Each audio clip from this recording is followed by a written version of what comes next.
नमस्कार दोस्तों, आपका वेल्डिंग ज्ञान चैनल में स्वागत है। आज हम लोग डिस्कस करेंगे वेल्डिंग सिंबल के बारे में। आईएसओ और एडब्ल्यूएस दोनों तरह के वेल्डिंग सिंबल में कैसे हम रिप्रेजेंट करते हैं इसके बारे में डिस्कस करेंगे। आप लोगों से निवेदन है, यदि वेल्डिंग ज्ञान चैनल को सब्सक्राइब नहीं किए हैं तो सब्सक्राइब कर दें और वेल्डिंग के बारे में विस्तृत जानकारी प्राप्त करें। तो आइए आज का हम कंटेंट देखते हैं। तो आज हम लोग डिस्कस करेंगे स्कीमेटिक ऑफ वेल्ड सिंबल और एलिमेंट्री सिंबल, उसके बाद location of elements on AWS A2.4 welding symbol और representation of contour and finishing symbol. उसके बाद फिर लोकेशन ऑफ एलिमेंट जो ISO 2553 वेल्डिंग सिंबल में है उसके बारे में। फिर जैसे बेवल जॉइंट, फ्लेयर बेवल या फिलेट वेल्ड सिंबल है तो उसको हम कैसे सही तरीके से रिप्रेजेंट करें। उसके बाद फिर वेल्डिंग सिंबल में जिस साइड एरो है उसके अपोजिट साइड में करना है तो वो हम AWS और ISO दोनों में जानेंगे। उसके बाद सिमेट्रिक वेल्ड सिंबल या जिगजैग वेल्डिंग का रिप्रेजेंटेशन हम कैसे करते हैं उसके बारे में जानेंगे। और fillet weld symbol, seam welding का, स्पॉट वेल्डिंग का या स्टड वेल्डिंग का या प्लग या स्लॉट वेल्डिंग को हम कैसे रिप्रेजेंट करते हैं उसके बारे में जानेंगे। तो आइए अब हम देखते हैं स्कीमेटिक ऑफ वेल्ड सिंबल क्या है। तो अगर जो देखा जाए तो बेसिक जो जॉइंट्स होते हैं जैसे स्क्वायर है या स्कार्फ होता है या वी जॉइंट है, ये बेवल जॉइंट है। जैसे अगर जो दोनों तरफ से ग्रुप बना हुआ है तो वो वी जॉइंट होगा। एक तरफ अगर जो ग्रुप बना हुआ है तो वो बेवल जॉइंट होगा। अगर जो दोनों तरफ जे शेप में बना हुआ है तो ये यू ग्रुप होगा। ये स्पॉट वेल्डिंग सिंबल होगा। ये जे ग्रुप हो गया। ये फ्लेयर वी जॉइंट का है, जब दो रॉड को आपस में जोड़ते हैं या दो बेंड प्लेट को आपस में जोड़ते हैं।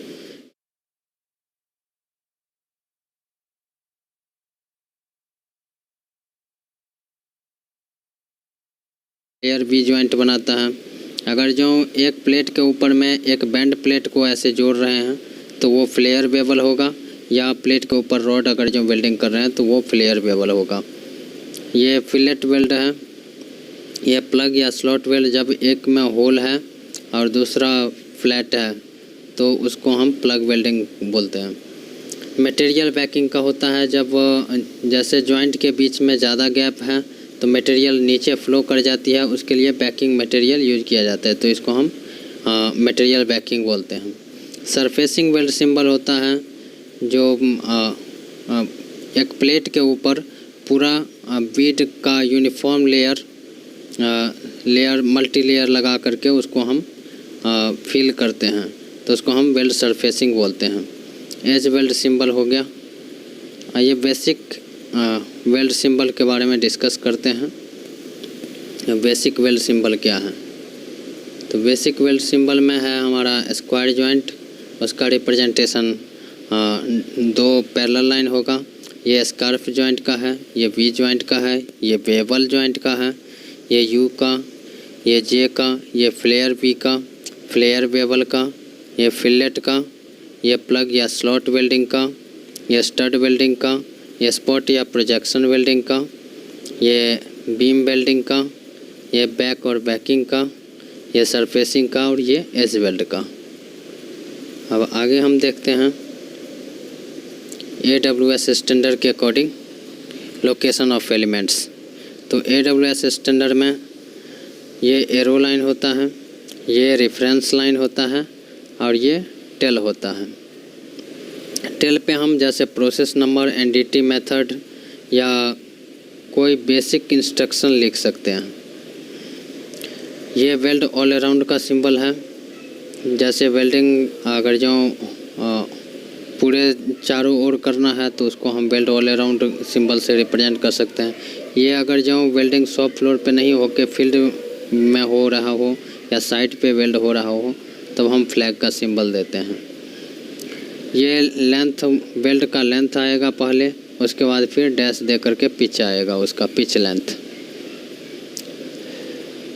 ये होता है जैसे वेल्ड सिंबल हम यहाँ पे बना रहे हैं, तो ये आर हो गया रूट ओपनिंग के लिए, ये ए हो गया ग्रूव एंगल के लिए, और ये कंटूर सिंबल हो गया जो फ्लैट कन्वेक्स या कनकेव है, और फिनिशिंग सिंबल जो किस मेथड से हम उसको फिनिश करेंगे। यहाँ पे नंबर ऑफ़ वेल्ड आएगा जो ब्रैकेट में रहेगा, और नंबर ऑफ़ वेल्ड्स वहाँ पे लिखा रहेगा। अगर जो वेल्डिंग नीचे वेल्ड सिंबल अगर जो नीचे है तो वो वेल्डिंग एरो साइड में होगी, अगर जो ऊपर है तो वो दूसरे साइड में होगी।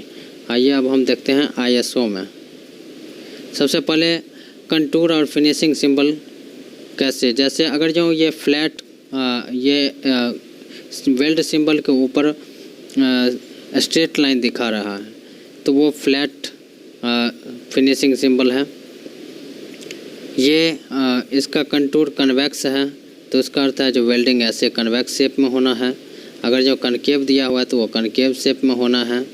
जैसे यहाँ पे इसके ऊपर M लिख दिया, इसका अर्थ क्या है, फिनिशिंग सिंबल होते हैं। C अगर जो लिखा हुआ है तो चिपिंग, G लिखा हुआ है तो ग्राइंडिंग, H लिखा हुआ है तो हैमरिंग, और M लिखा हुआ है तो मशीनिंग, R लिखा है तो रोलिंग होगा। अगर जो U लिखा हुआ है तो उसका अर्थ होता है अनस्पेसिफाइड। आप कोई भी मेथड यूज कर सकते हैं उस शेप को बनाने के लिए। अब ISO 2553 में क्या क्या बेसिक एलिमेंट्स हैं, तो ये होता है आइडेंटिफिकेशन लाइन, ये होता है रेफरेंस लाइन, ये है एरो लाइन, और ये वेल्ड ऑल अराउंड का सिंबल, ये फील्ड वेल्ड का सिंबल, और यहाँ पे वेल्ड सिंबल रहता है। आइडेंटिफिकेशन लाइन का इसमें यूज किया जाता है। उसमें जैसे अगर जो नीचे है तो एरो साइड में वेल्ड होगा, अगर जो ऊपर है तो अदर साइड में वेल्ड होगा। लेकिन इसमें डॉटेड लाइन के ऊपर अगर जो वेल्ड सिंबल दे दिया तो वो अदर साइड हो जाती है। अगर जो सॉलिड लाइन के ऊपर अगर जो वेल्ड सिंबल है तो वो एरो साइड वेल्डिंग होगी। अब हम देखते हैं फिलेट वेल्ड बेवल और फ्लेयर बेवल वेल्ड का सही रिप्रेजेंटेशन क्या है। इसमें जैसे स्ट्रेट लाइन है वो हमेशा लेफ़्ट में रहेगा तो वो सही है। जैसे ये बेवल जॉइंट का सिंबल है, ये फ्लेयर बेवल का है। बहुत कोई करता है जो ये सीधी वाली लाइन इधर कर देता है और इसको ऐसे कर दिया तो वो गलत हो जाता है तरीका। जैसे आप देख रहे होंगे जो ये तीनों सही है और ये गलत तरीका है।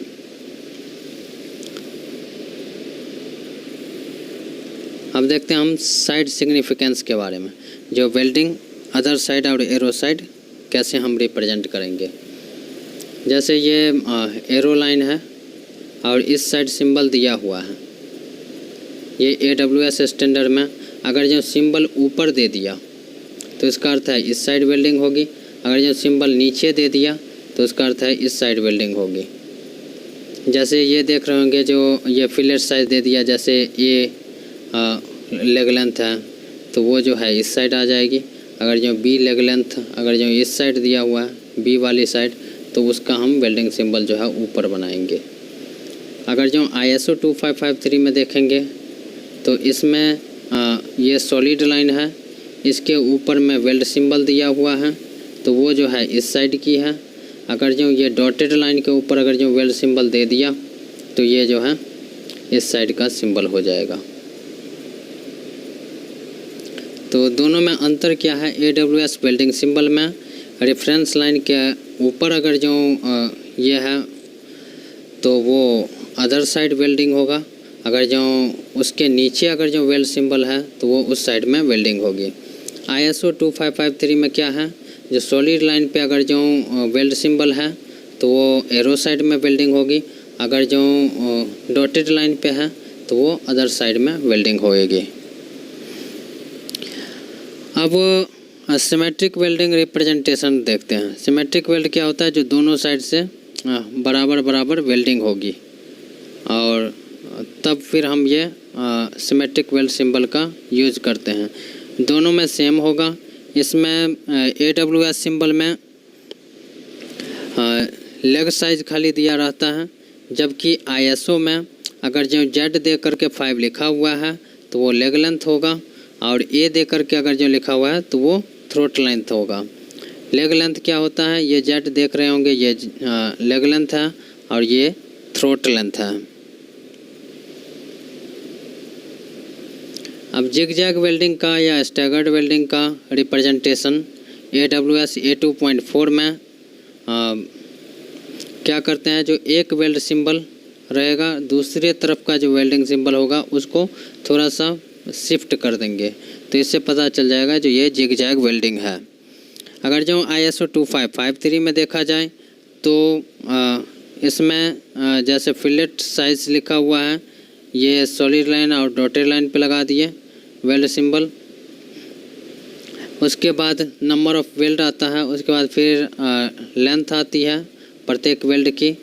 उसके आगे ये जेड का अगर जो सिंबल दिया हुआ है तो इसका अर्थ है ये जिग-जैग वेल्डिंग है, और इधर आगे सेंटर टू सेंटर ये गैपिंग होगा बिटवीन वेल्ड।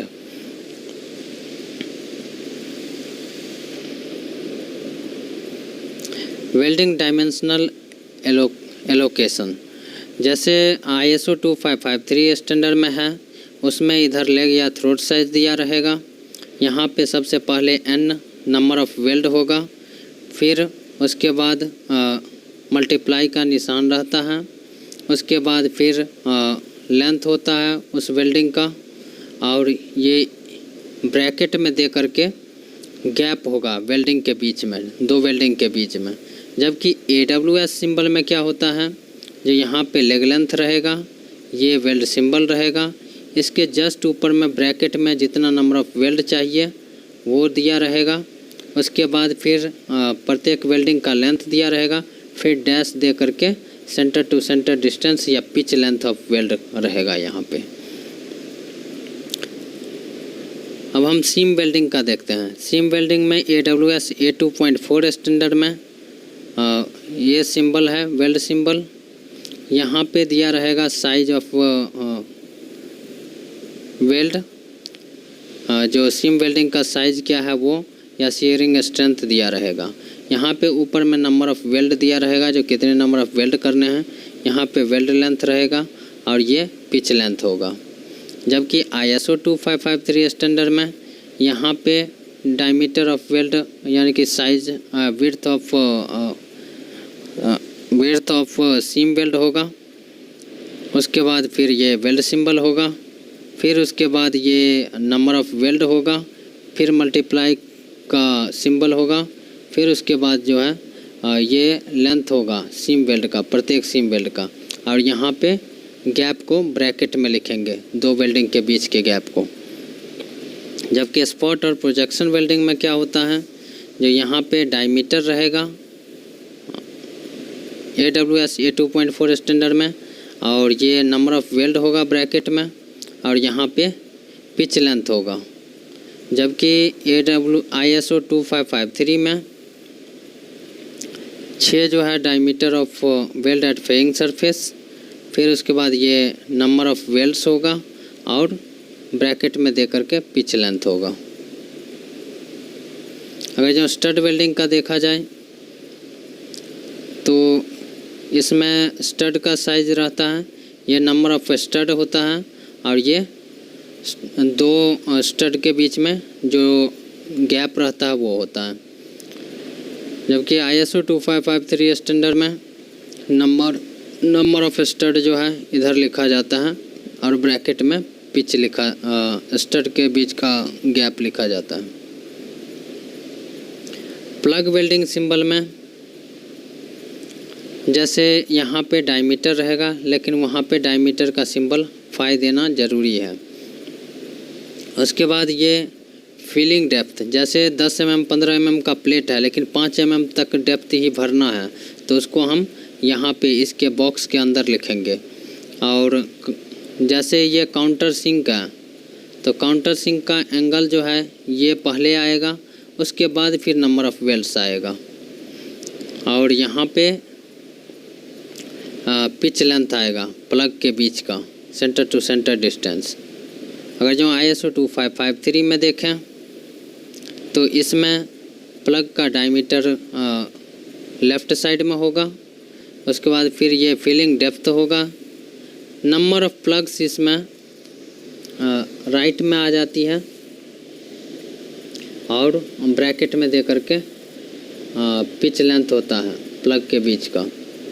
जैसे ये आप देख रहे होंगे 2 प्लग हैं, वो प्लग के बीच का डिस्टेंस ये 40 है और ये 10 mm डाया है उसकी, तो उसको हम रिप्रेजेंट किए हैं ऐसे, और 5 mm ये फिल करना है तब। स्लॉट वेल्डिंग में क्या होता है, यहाँ पे विड्थ होगा स्लॉट का, यहाँ फिलिंग डेप्थ होगा, यहाँ पे काउंटर सिंक का एंगल होगा, यहाँ पे नंबर ऑफ़ स्लॉट्स होगा जितने भरने हैं, और यहाँ पे लेंथ होगा प्रत्येक स्लॉट का, और यहाँ पे स्लॉट के बीच का सेंटर, 2 स्लॉट के बीच का सेंटर टू सेंटर डिस्टेंस होगा।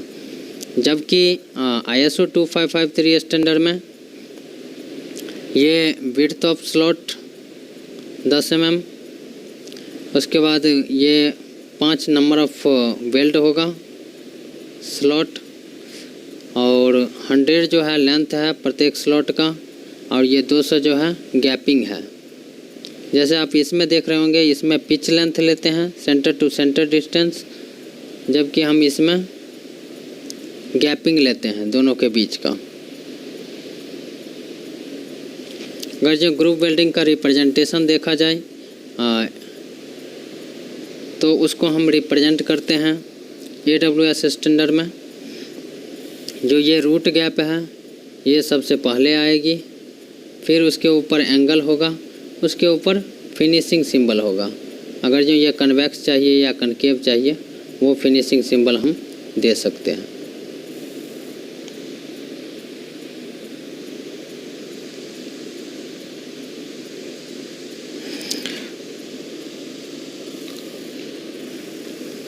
अब ग्रुप वेल्ड रिप्रेजेंटेशन ISO 2553 और AWS A2.4 स्टैंडर्ड में देखते हैं।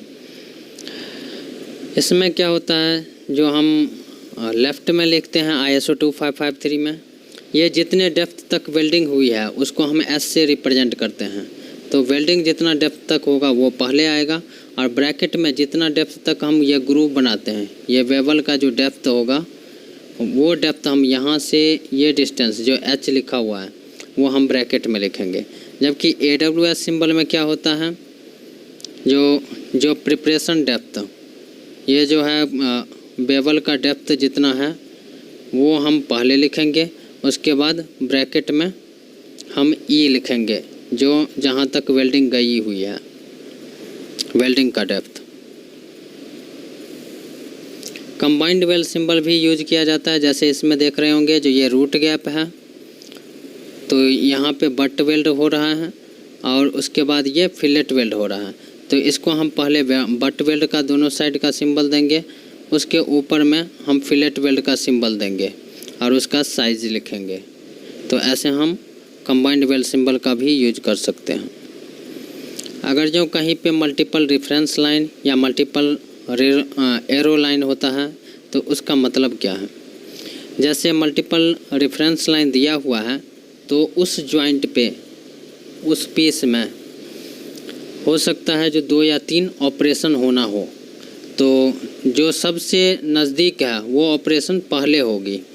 जैसे यहाँ पे बैकिंग वेल्ड जो है पहले होगा, उसके बाद जो है सेकंड ऑपरेशन में जो है वी जॉइंट भरा जाएगा, उसके बाद फिर थर्ड ऑपरेशन में वो फिलेट फिल किया जाएगा उसी जॉइंट पे।